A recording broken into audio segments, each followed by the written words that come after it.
Today, on the 19th of January 2026, the case against Tebogo Mnisi returned to the Mamelodi Magistrate Court, where the matter was postponed once again. According to the National Prosecuting Authority, the postponement was granted to allow the state to finalize its investigation and complete outstanding aspects of the case. Mnisi, who is 38 years old, faces 5 serious charges, including 2 counts of premeditated murder, attempted murder, possession of an illegal firearm, and unlawful possession of ammunition.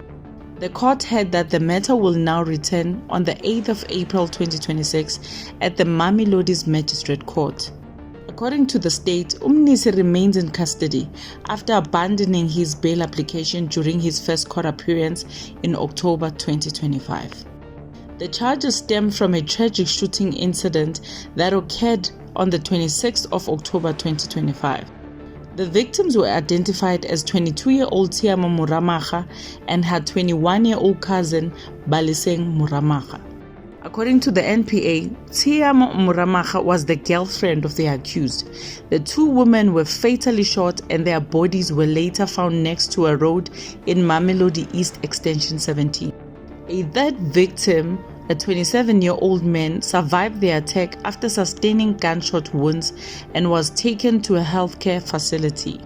Mnisi was arrested a day later, on the 27th of October 2025, at a garage along Solomon Mahlangu Drive in Pretoria, following police investigations.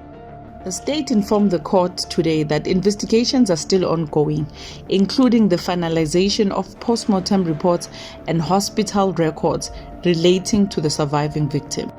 The NPA has indicated that additional charges may still be added as the investigation progresses. This case has drawn widespread public attention, with the NPA condemning the killings as an act of gender-based violence and femicide. The matter returns to court on the 8th of April 2026. With that being said, I'll see you in the next one. God bless you and ciao.